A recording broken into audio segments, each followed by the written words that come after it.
Bonjour, je suis Clémentine Renaud et j'ai créé une cuisine partagée pour les indépendants de la restauration sur Toulouse. Une cuisine partagée, c'est un tiers-lieu culinaire où plusieurs personnes du milieu de la restauration peuvent se retrouver pour travailler. La restauration, ce sont des métiers fluctuants. Il y a des périodes qui sont plus ou moins intenses. On peut avoir plus ou moins de commandes. Donc, ce sont des charges de loyer et d'investissement qui sont très lourds à porter. D'où l'intérêt d'avoir une cuisine partagée qu'on utilise uniquement quand on en a besoin. En fait, la 99 voire 100 des personnes qui utilisent une cuisine maintenant, ils vont tous sur les réseaux sociaux. Donc leur système de vente se fait via les réseaux sociaux, des sites internet. Ils n'ont plus de vitrine physique. Les gens viennent chercher au laboratoire où ils vont livrer. Alors qu'avant, on avait sa boutique et basta. Donc, et ça s'est développé encore plus avec le Covid.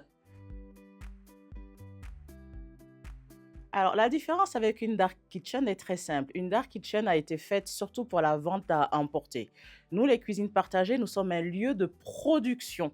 C'est-à-dire que vous n'avez pas de livreurs qui viennent. Ça vous laisse le temps de produire pour prendre vos produits, les vendre en direct ou aller dans une boutique, les vendre ou sur un marché ou livrer. C'est vraiment un autre état d'esprit aussi, vu que c'est un esprit collaboratif.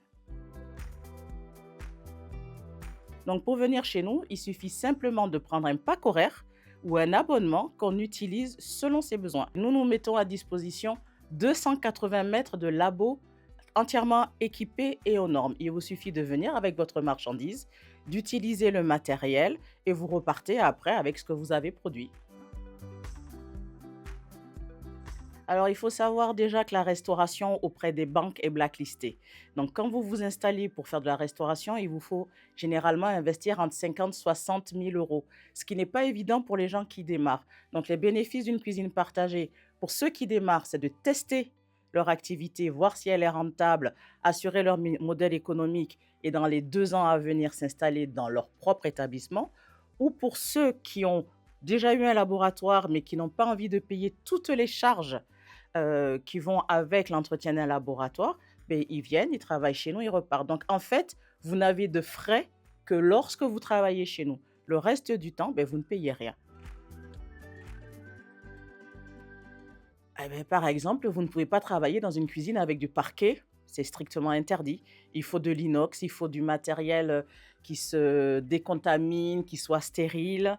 Il y a un respect de la marche en avant, il y a des évacuations, les hôtes. Donc l'aménagement est déjà assez compliqué et ensuite derrière, l'entretien est fait pour que vous ne puissiez pas, normalement, intoxiquer vos clients. Donc toutes ces normes-là sont faites pour vous permettre de travailler en toute sécurité. Alors, ce secteur est réputé difficile et reste encore plus difficile ces temps-ci, vu qu'il y a des réductions budgétaires. Les gens sont un petit peu stressés, le pouvoir d'achat diminue. Donc, l'événementiel, le plaisir sur l'alimentaire, ben, les gens réfléchissent un peu plus. Donc, c'est vrai qu'à l'heure actuelle, c'est assez compliqué. D'ailleurs, lorsqu'on a créé cette cuisine, on a été deux à le faire parce que tous les autres disaient: «Oui, mais je ne sais pas si demain je serai là». D'une part et d'autre part, il faut savoir qu'en restauration, on n'a pas besoin de suivre une formation pour s'installer. Vous décidez demain de faire de la restauration, vous pouvez y aller. Donc, on a souvent des gens, beh, qui se testent et qui se retrouvent à avoir un modèle économique qui ne tient pas. Donc, au sein des cuisines de Capeco, on fait aussi de l'accompagnement aux porteurs des projets, justement pour les aider à stabiliser et développer leur, modèle économique. Ah ben, il va falloir qu'ils s'accrochent. Je dis ça parce que, c'est un concept qui est très beau, mais les cuisines partagées, c'est un concept anglo-saxon qui remonte au premier food truck aux États-Unis où les gens n'avaient pas de local, ils avaient que leur food truck. Donc dans la mentalité anglo-saxonne, partager un espace, ils y arrivent tout à fait. En France, c'est la vieille France: «Je veux mon local à moi, je veux être seul, je». Donc il faut savoir que d'un point de vue investissement, c'est très lourd.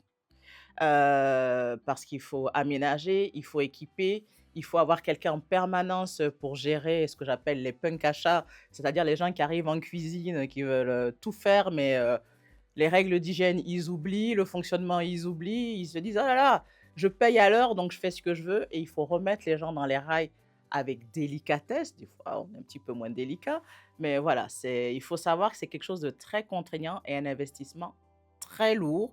Et il ne faut pas croire, malgré tous ceux qui vont vous dire oui, on va venir, que vous aurez 100% d'occupation H24.